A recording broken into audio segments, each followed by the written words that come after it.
hijinks in the car park Saturday morning in Bahrain as two ex-teammates head into the paddock, Carlos Sainz and Lando Norris.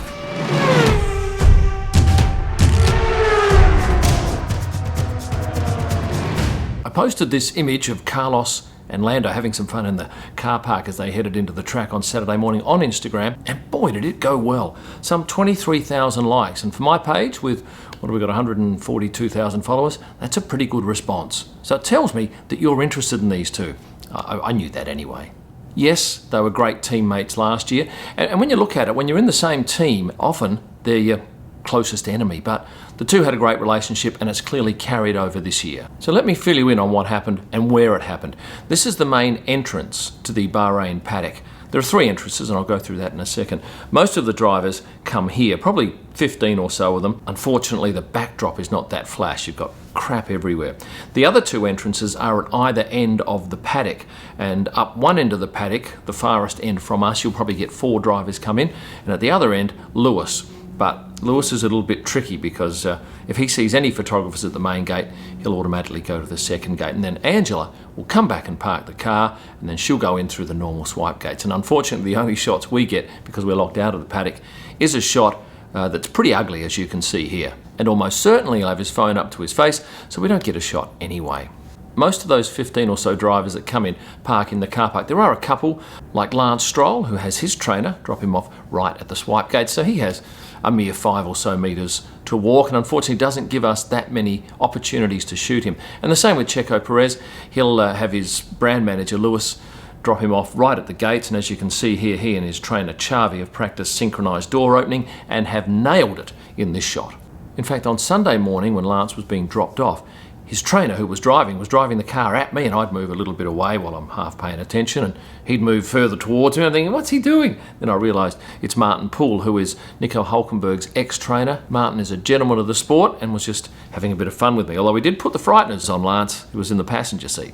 But getting back to the crux of this story, Carlos and Lando having some fun in the car park. The first to roll up was the Sainz group in a 4-door Maserati. His cousin Carlos was first out, grabbing some stuff out of the trunk of the car. Then all of them were out, and as you can see here, there are 3 Carloses and 1 Rupert.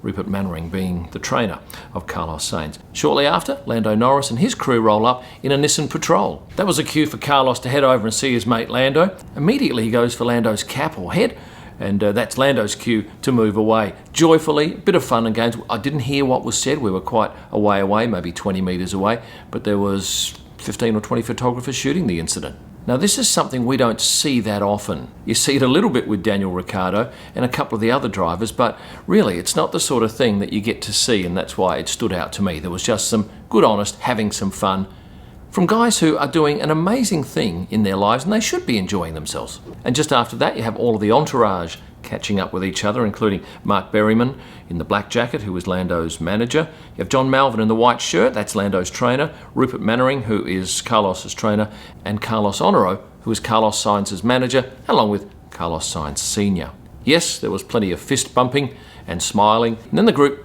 heads towards the swipe gates. And how about this?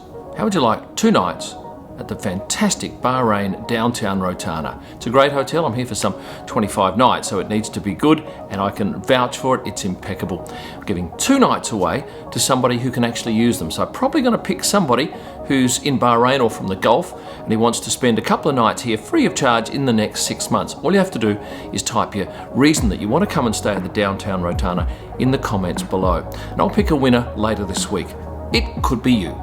Good morning! Now, the next day being Sunday, Carlos Sainz's group was in about the same time, same car, 4-door Maserati. They all get out, and at the same time, by pure chance, like the day prior with Lando, Charles Leclerc rolls up. Now, the interaction wasn't anywhere near as fun and banterish because they don't have that sort of relationship, and they walked in together, had a chat, and you'll notice that Carlos does, in fact, have a watch on. It's a Richard Mille, just like Charles is wearing. Now, Charles's is interesting because his is known as the RM67-02. It was made for him by Ferrari sponsor Richard Mille. It features the colours of the Monaco flag, and that is white and red, and it's thought if that went to auction, that could fetch up to $1 million because it is a unique piece. And then the pair, along with their entourages, entered the paddock and were out of our view. And I should just say too, happy birthday to my 21-year-old son. Turns 21 today. Great effort, Tyler. Love you.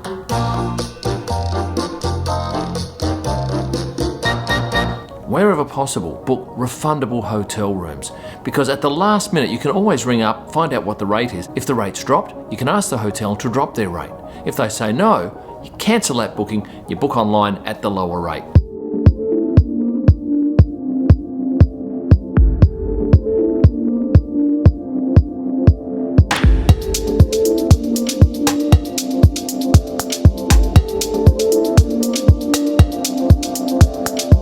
So briefly, what are the differences that I note, having been out of F1 for all of last year because of COVID, and the year before, 2019?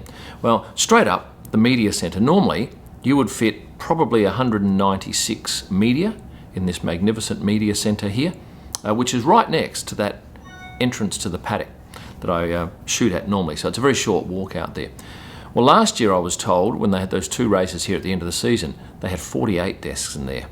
And this year there are 96. Has its own canteen in there. Normally we'd have to walk underneath the track and go to those domes that sit on the outside of the last turn. But thankfully there's a great little cafe, and thank you to the catering staff. But getting back to the differences, as I mentioned in a couple of my videos, we can't enter the paddock. But it is possible to shoot action in the paddock. And you can do it through the glass here, as you can see from the media centre, although you're probably shooting through a few millimetres of glass, and ideally you don't want to be doing that. But when there's no other option, you take it. I also shot some lovely stuff, and I'll talk about that later in another video, from one end of the paddock at night. 1, 2, 3, I don't know who else to be. 4, 5, 6, like they say I can't be fixed. 1, 2, 3, your attention's all I need. 4, 5, 6, don't let it slip. But the other end of the paddock offers some good opportunities in the middle of the day, and you can get shots like this. And it is one of the best paddocks that we have in F1. There's absolutely no doubt about that. In these shots, I'm using a 600mm lens, which is long, it's heavy, so sometimes I stick it on the ground and shoot live view, like this shot of Nicholas Latifi walking towards me. And that angle gives the shot a completely different view than if you were to, say, shoot from eye height. F1 is doing a marvellous job in keeping everybody healthy, and there's a lot of measures in place, like when journalists are allowed to go out and interview people in the paddock. They have to stand behind this row of fencing, and the interviewee has to stand behind the other fence. And that means there's always that distance between the two. And of course, both are wearing masks.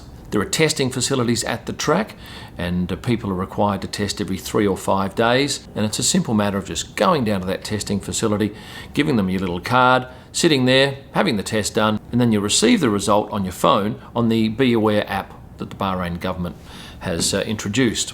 It all works seamlessly, and it's what has allowed this series to race last year and again this year. And it's hoped that things will loosen up at some point, perhaps when the vaccines become more prevalent in every country. And a reminder that these videos come to you with the compliments of Canity.com, the world's best online staff training platform. Get on board with Canity.com.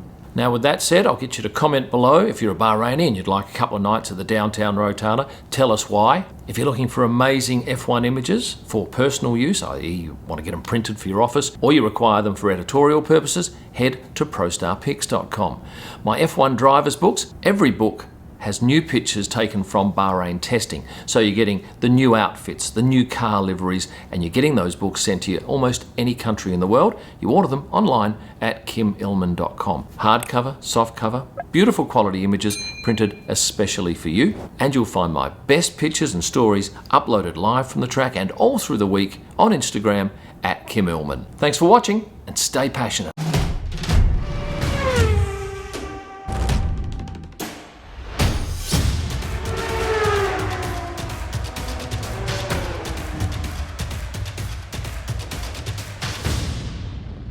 In a Nissan Patrol. I'm recording, honey. I'll have to call you back. Okay, that's fine. All right.